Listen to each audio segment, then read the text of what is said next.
नमस्कार, स्वागत है आप सभी का डीडी न्यूज में। आपके साथ मैं हूं संध्या शर्मा। आइए बुलेटिन की शुरुआत करते हैं हेडलाइंस के साथ। महाराष्ट्र में भाजपा ने 22 उम्मीदवारों के नाम की दूसरी सूची की जारी। कांग्रेस की दूसरी सूची में 23 उम्मीदवारों की घोषणा। शिवसेना उद्धव गुट की दूसरी सूची में 15 उम्मीदवारों का ऐलान। राष्ट्रवादी कांग्रेस पार्टी शरद पवार ने जारी की 22 उम्मीदवारों की सूची।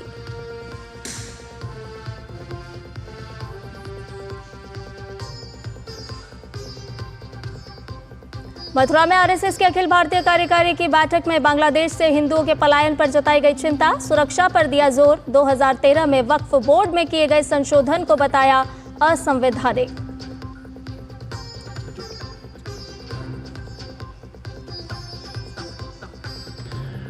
भाजपा ने वायनाड से कांग्रेस उम्मीदवार प्रियंका गांधी पर साधा निशाना। हलफनामे को बताया झूठ का पुलिंदा। कहा नकली गांधी परिवार कानून से ऊपर नहीं।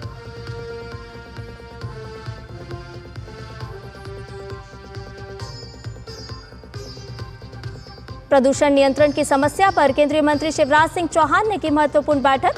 पिछले साल इस साल तक पंजाब में पराली जलाने के मामलों में 35%, हरियाणा में 21% की आई कमी।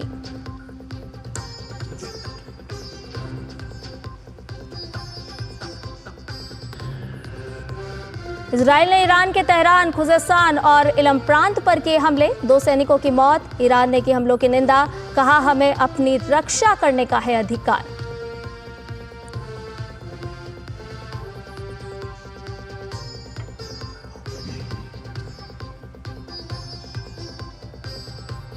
और आइए अब खबरों को जान लेते हैं विस्तार से।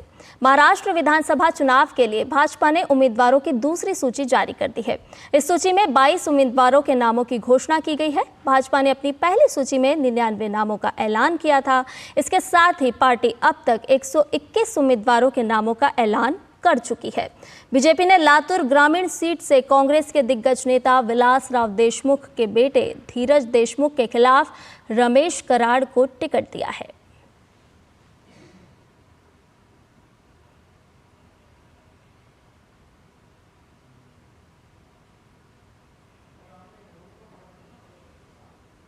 वहीं महाराष्ट्र विधानसभा चुनाव के लिए भाजपा ने उम्मीदवारों की दूसरी सूची जारी की है। 22 उम्मीदवारों के नामों की इस सूची में घोषणा की गई है। भाजपा ने अपनी पहली सूची में 99 नामों का ऐलान किया था। पार्टी अब तक 121 उम्मीदवारों के नामों का ऐलान कर चुकी है। वहीं लातूर ग्रामीण सीट से रमेश कराड़ को टिकट दिया गया है। महाराष्ट्र में विधानसभा चुनाव के लिए कांग्रेस ने 23 उम्मीदवारों की दूसरी सूची जारी की है। कुल मिलाकर कांग्रेस ने अब तक 71 प्रत्याशियों के नामों का ऐलान कर दिया है। कांग्रेस ने वर्धा से शेखर प्रमोद शेंडे, कामठी सीट से सुरेश भोयर, आर्नी सीट से जितेंद्र शिवाजीराव मोघे, औरंगाबाद पूर्व से मधुकर देशमुख, शिरोल सीट से गणपतराव पाटिल, रालेगढ़ से वसंतपुर के और सावनेर से अनुजा सुनील केदार को उम्मीदवार बनाया है।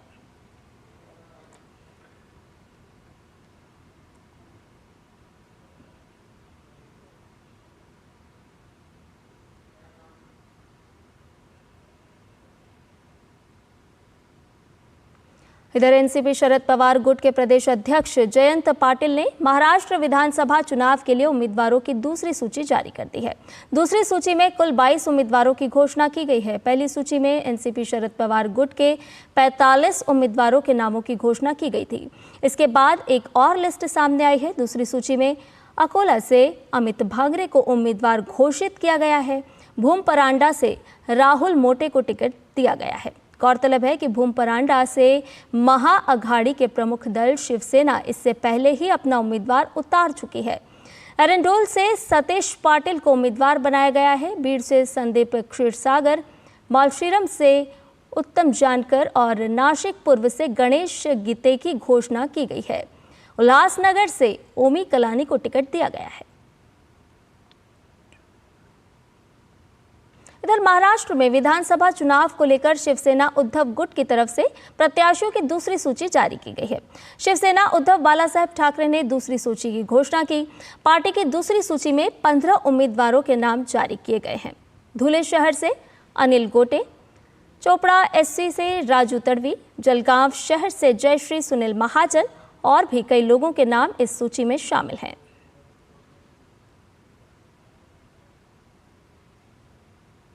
इधर मथुरा में राष्ट्रीय स्वयंसेवक संघ की अखिल भारतीय कार्यकारी मंडल की 2 दिवसीय बैठक के दौरान सरसंघ चालक डॉक्टर मोहन भागवत और सरकार्यवाह दत्तात्रेय होसवाले समेत संघ के बड़े पदाधिकारी कार्यक्रम में शामिल हुए। सरकार्यवाह दत्तात्रेय होसवाले ने पत्रकार वार्ता को संबोधित करते हुए कहा कि हम चाहते हैं कि बांग्लादेश से हिंदू पलायन ना करें, लेकिन उनकी रक्षा होनी चाहिए, उन्हें सम्मान से जीने के लिए व्यवस्था होनी चाहिए। बांग्लादेश के संदर्भ में भारत की सरकार ने तुरंत वहाँ के हिंदू समेत सभी अल्पसंख्यकों की रक्षा के बारे में कहा ही है। संघ ने भी, हमने उस समय भी वक्तव्य दिया था, वहाँ के हिंदू समाज वहीं रहेगा, उनको पलायन नहीं करना चाहिए, डटे रहने चाहिए, क्योंकि वो बांग्लाभाषी जो हैं उनकी भूमि है। तो इसलिए हम चाहते हैं कि वहाँ से हिंदू पलायन ना करें, लेकिन हिंदू वहां रहने के तो उसकी रक्षा होनी चाहिए। इसलिए सरकार पर भारत ने तो जो कहने गए, विश्व में संयुक्त राष्ट्र संघ से लेकर सभी प्रकार के लोग वहां लोकतंत्र से जन ठीक से जीने के लिए, रक्षा सम्मान से जीने के लिए व्यवस्था होनी चाहिए। सरकार्यवाह दत्तात्रेय होसवाले ने वक्फ बोर्ड 2013 में किए गए संशोधन को गलत बताते हुए कहा कि असंवैधानिक तरीके से सारे अधिकार वक्फ बोर्ड को दिए गए। 2013 तक का इसमें विशेष समस्या नहीं, 91 में एक बार हुआ, 2013 में अमेंडमेंट किए, जो अमेंडमेंट किए वो वक्फ को पूरा अधिकार दे दिया, अनक्वेश्चनेबल हो गया, डीएमपी कुछ नहीं कर सकते। भारत के सरकार के, भारत के स्वतंत्र देश के अंदर एक स्वतंत्र इकाई हो गई, वक्फ जो कहेगा वही हो गया। मुस्लिमों के अंदर कई समुदाय वक्फ के ज्यादती से, वक्फ के शोषण से, वक्फ के अन्याय से वो त्रस्त है, इसलिए वो भी इस विषय के कह रहे हैं। तो इसलिए उसके जो अमेंडमेंट के विचार आया है, ठीक है, जब जेपीसी उसके जो बनाएंगे, अभी जेपीसी के सामने है, देश के जो भावना और आवाज है उसके अनुरूप इसमें आवश्यक संशोधन करना है, उसको और क्या करना है देखना ही पड़ेगा।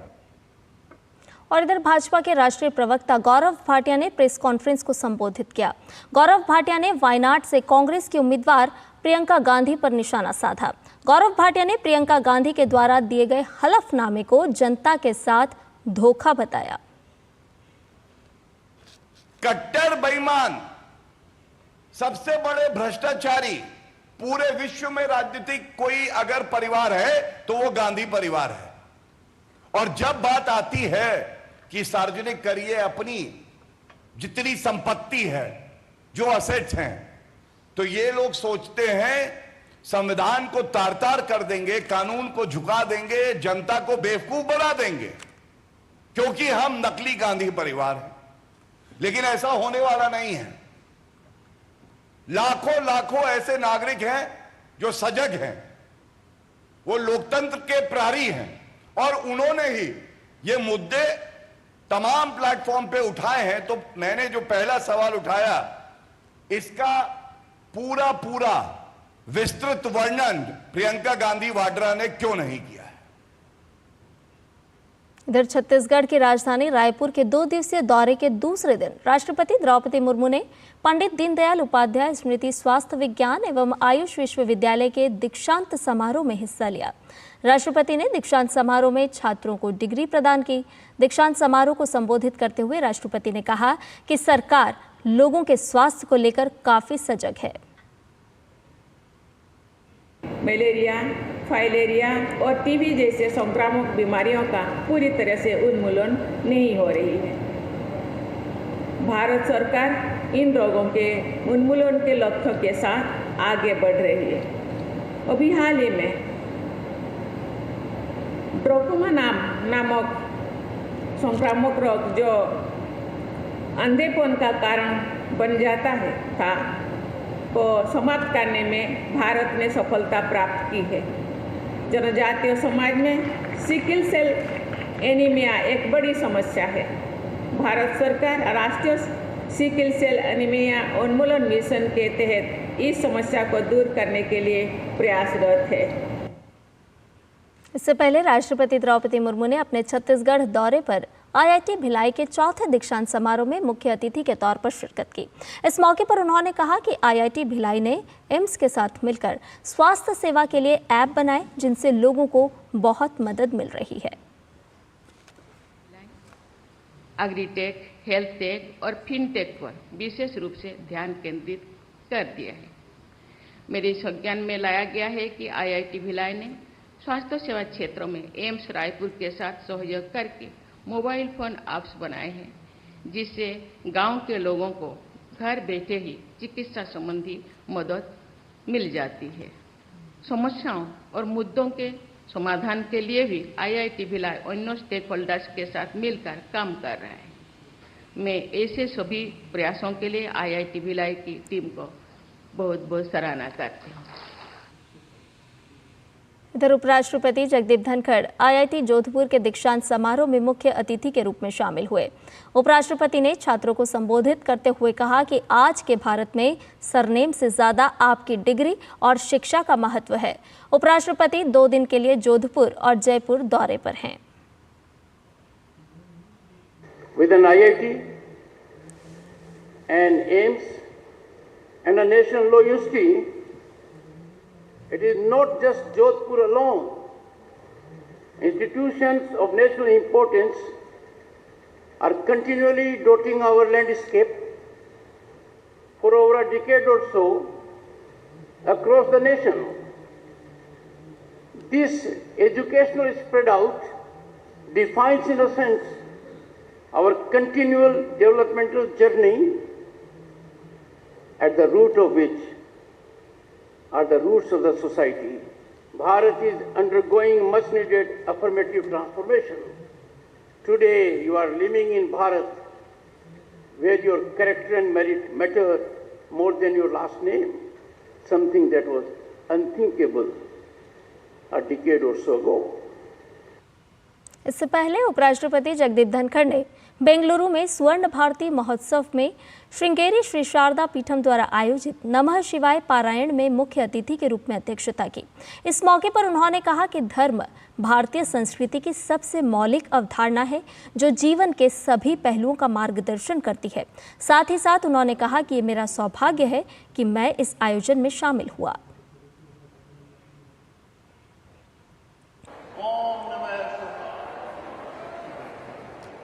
It is my great fortune to be blessed by way of association with this unique event that pristinely captures the cultural and spiritual wealth of Bharat. We are without a parallel. There is no other situation in the world. We are one and only one, and we stand for entire humanity. और bulletin में खबरें अभी और भी हैं, लेकिन फिलहाल रहते हैं छोटा सा ब्रेक। कभी नाच गाना और बेहतरीन खाना, कभी सास बहू की नोक-झोंक में स्वाद का मुस्कुराना, कभी रिश्तों में मुस्कुराहट और स्वाद भरना। असली मसालों का उपहार MDH बनाए खास हर त्योहार, क्योंकि हर रिश्ता है स्वाद से जुड़ा। आइए मनाए खुशियों की दीपावली MDH मसालों वाली। बात जब पीढ़ियों के लिए बनने वाले घर की हो तो जिम्मेदारी बड़ी हो जाती है। गैलेंट समझता है ये जिम्मेदारी। अब डबल M रिब्स के साथ गैलेंट एडवांस TMT रीबार, निर्माण का रियल हीरो। और ब्रेक के बाद समाचार में आपका एक बार फिर से स्वागत है। केंद्रीय कृषि मंत्री शिवराज सिंह चौहान ने पराली जलाने के मुद्दे पर उच्च स्तरीय बैठक की। बैठक को सफल बताते हुए उन्होंने कहा कि बैठक में केंद्रीय मंत्री भूपेंद्र यादव, भागीरथ चौधरी, उत्तर प्रदेश, पंजाब, हरियाणा, दिल्ली के कृषि एवं वन पर्यावरण मंत्री सहित राज्यों के कृषि सचिव और मुख्य अधिकारी शामिल हुए। उन्होंने बताया कि पिछले साल से इस साल तक पंजाब में पराली जलाने के मामलों में 35% और हरियाणा में 21% की कमी आई है। साथ ही केंद्र सरकार आगे भी देश में पराली पर नियंत्रण के लिए पूरा सहयोग करेगी, जिससे पर्यावरण संरक्षण पर मिलकर काम किया जा सके। जो दिल्ली में प्रदूषण की भयानक समस्या हर साल पैदा होती है, उससे निपटने के लिए एक महत्वपूर्ण बैठक का आयोजन हुआ पिछले साल से इस साल तक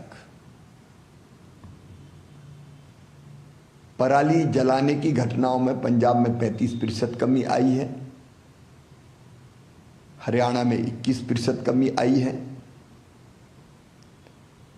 2017 के मुकाबले पराली जलाने की घटनाओं में भी 51% से ज़्यादा कमी आई है। तो एक तो व्यापक पैमाने पर जन जागरण अभी अभियान चल रहा है, उसको और प्रभावी ढंग से हम कैसे चलाएं मिलके केंद्र और राज्य, उसका प्रयत्न करेंगे। इधर भारतीय जनता पार्टी दिल्ली के प्रदेश अध्यक्ष वीरेंद्र सचदेवा दिल्ली के राम मनोहर लोहिया अस्पताल से डिस्चार्ज हो गए हैं। सुबह आरएमएल अस्पताल में इलाज के लिए भर्ती हुए थे वो, और 3 दिन पहले प्रदूषित यमुना में नहाने की वजह से उनकी तबीयत खराब हुई थी। यमुना में नहाने की वजह से वीरेंद्र सचदेवा को मुश्किलें हो रही थी। उनके शरीर में लगातार खुजली हो रही है, पेट और पीठ पर चकत्ते हो गए थे। डॉक्टर्स की टीम ने इलाज के बाद वीरेंद्र सचदेवा को अस्पताल से छुट्टी दे दी है।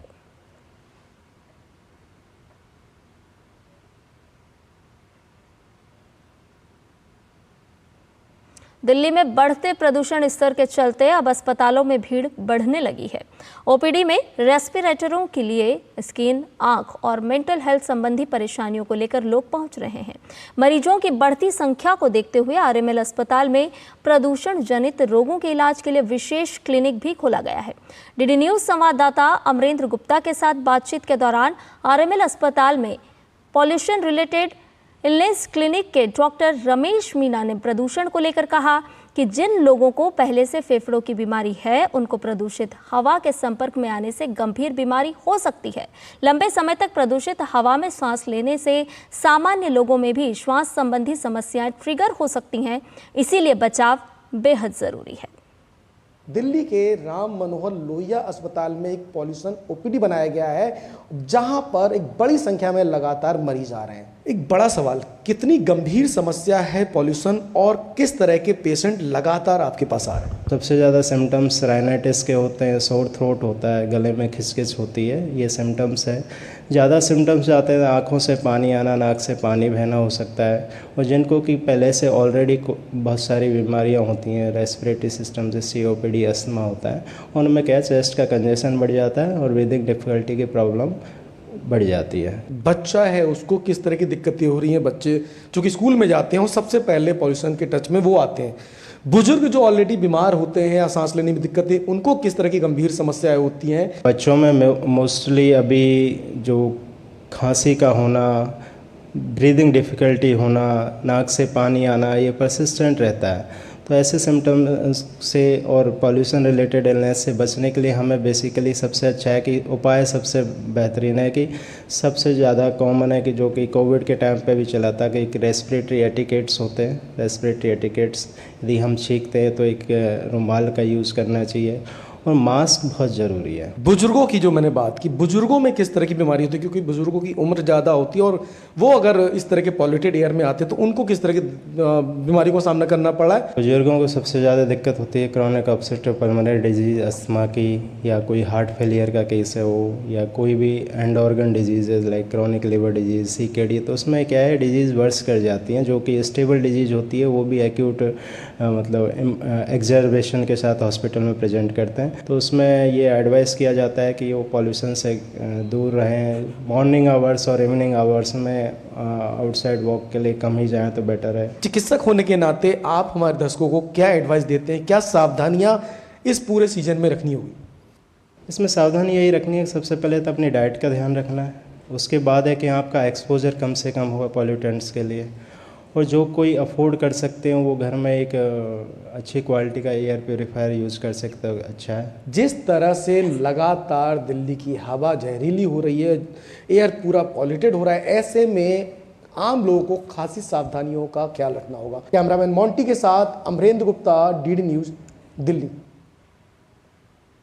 इधर कौशल विकास और उद्यमिता मंत्रालय द्वारा नई कौशल दीक्षांत समारोह का आयोजन किया गया। नई दिल्ली के कौशल भवन में आयोजित कार्यक्रम में कौशल विकास और उद्यमशीलता शिक्षा राज्य मंत्री जयंत चौधरी, पैरा ओलंपियन प्रीतिपाल सहित देश भर से कौशल विकास के क्षेत्र में उत्कृष्ट कार्य करने वाले ट्रेनर्स, प्रतिनिधि और छात्र शामिल हुए। कार्यक्रम में देश भर में कौशल विकास के क्षेत्र में बेहतरीन प्रदर्शन करने वाले छात्रों को प्रमाण पत्र वितरित किए गए। साथ ही वर्ल्ड स्किल डेवलपमेंट प्रतियोगिता के विजेताओं को भी सम्मानित किया गया। कार्यक्रम के दौरान देश भर के विभिन्न ITI व कौशल विकास केंद्रों को भी वर्चुअली जोड़ा गया। साथ ही craft instructor training scheme book और employability skill trainer facilitator book का भी अनावरण किया गया। केंद्रीय मंत्री ने कहा कि स्किल इंडिया के क्षेत्र में देश भर में बहुत अच्छा काम हो रहा है और भविष्य में इसे और भी आगे ले जाने का संकल्प है। कार्यक्रम में प्रधानमंत्री नरेंद्र मोदी ने अपने लिखित संदेश में सभी को बधाई देते हुए देश में स्किल डेवलपमेंट में हुए कार्यों और उनके महत्व का जिक्र किया, जिसका प्रसारण भी कार्यक्रम के दौरान किया गया। 19 लाख बच्चों ने इम्तिहान दिया, बड़े पैमाने पे बड़े स्केल पे इम्तिहान हुआ और अच्छे तरीके से वो कंडक्ट भी हो गया एग्ज़ाम, और उसमें हमारा पास परसेंटेज भी 88% रहा। आगे और सुधार लाने के लिए ITI सिस्टम में जहाँ नए इक्विपमेंट की ज़रूरत है, नए कोर्सेज़ को जोड़ने की ज़रूरत है, इंडस्ट्री से बेटर लिंकेज वहाँ लाना है ताकि वहाँ की सीट्स की डिमांड हो और उस कोर्स को करने के बाद बच्चों को नौकरी बेहतर तरीके से मिल पाए। और अब रुक करते हैं अंतर्राष्ट्रीय खबरों का, जहां अमेरिकी राष्ट्रपति चुनाव को लेकर अमेरिकी मतदाताओं का क्या है रुख। हमारे संवाददाता अमृतपाल सिंह की रिपोर्ट के जरिए समझने की कोशिश करते हैं। अमेरिकी राष्ट्रपति चुनाव में 2 हफ्तों से भी कम समय बचा है। कमला हैरिस और ट्रंप के बीच कांटे की टक्कर देखने को मिल रही है। कमला हैरिस ने अटलांटा में बराक ओबामा और ब्रूस स्प्रिंगस्टीन के साथ अपनी पहली संयुक्त अभियान रैली आयोजित की। रैली में कमला हैरिस ने डोनाल्ड ट्रंप पर निशाना साधते हुए कहा कि वे अनियंत्रित होते जा रहे हैं। तो ही डोनाल्ड ट्रंप ने कमला हैरिस को लोकतंत्र के लिए घातक करार दिया। डोनाल्ड ट्रंप अधिक भ्रमित और अस्थिर दिखाई दे रहे हैं। वह लोकतंत्र के लिए खतरा है, उन्हें उम्मीदवार भी नहीं होना चाहिए। गौरतलब है कि अमेरिका में अभी ये तस्वीर साफ नहीं हो सकी है कि आखिर अमेरिकी जनता किसे सत्ता सौंपने जा रही है। मेरे लिए मुख्य मुद्दा यह है कि ट्रंप सत्ता ना संभाले। वह फासिस्ट हैं, उन्हें हराना ही होगा। राजनीतिक दृष्टिकोण तेजी से बदलती जा रही है। हालांकि इस बार अमेरिकी मतदाताओं के बीच विभाजन देखने को मिल रहा है। ज्यादातर अमेरिकी राज्यों ने पूर्वानुमानित आधार पर मतदान किया है। रिपब्लिकन कैंप में मजबूती से जमे हुए राज्यों को आम बोलचाल की भाषा में रेड राज्य कहा जाता है, तो ही डेमोक्रेटिक प्रभुत्व वाले राज्यों को ब्लू स्टेट के नाम से जाना जाता है। इसके विपरीत जिन राज्यों में डेमोक्रेटिक और रिपब्लिकन उम्मीदवारों के बीच वोट में उतार चढ़ाव होता है, उन्हें स्विंग स्टेट्स या पर्पल स्टेट्स के रूप में जाना जाता है। इन चुनावों में 7 राज्य ऐसे हैं जो स्विंग या बैटल ग्राउंड राज्य हैं। इनमें Pennsylvania, Wisconsin, Michigan, Nevada, Arizona, Georgia और नॉर्थ कैरोलिना शामिल हैं। फिर ये एक बड़ा सवाल है कि क्या अमेरिका एक महिला राष्ट्रपति के लिए तैयार है, और वो भी जो नॉन वाइट हो, कलर्ड हो। अगर महिला के पास दुनिया भर में हमारा प्रतिनिधित्व करने के लिए कोई समय है तो वह अभी है। अमेरिका में राष्ट्रपति चुनाव में अपनी जीत पक्की करने के लिए दोनों उम्मीदवारों ने इन राज्यों में चुनाव प्रचार में अपनी पूरी ताकत झोंक दी है और मतदाताओं को लुभाने के लिए काफी प्रयास कर रहे हैं। जब लड़ाई इतनी नजदीकी हो और टक्कर कांटे की हो जैसे इस बार है, तब पर्पल स्टेट्स या स्विंग स्टेट्स, खास करके अनडिसाइडेड वोटर का महत्व और भी बढ़ जाता है, क्योंकि वो ये तय करेंगे कि अगले 4 साल ओवल ऑफिस में कौन बैठे, डोनाल्ड ट्रंप या कमला हैरिस। कैमरामैन संजय जैना के साथ Amritpal Singh, DD news, Houston, Texas. तो देश में जहां चुनावी सरगर्मियां तेज है, वहीं अमेरिका में भी चुनावी माहौल बन चुका है और देखना होगा कि जीत किसकी होगी, जनादेश किसे मिलेगा। इसके साथ ही समाचार में फिलहाल मेरे साथ इतना ही। मुझे दीजिए इजाजत। नमस्कार।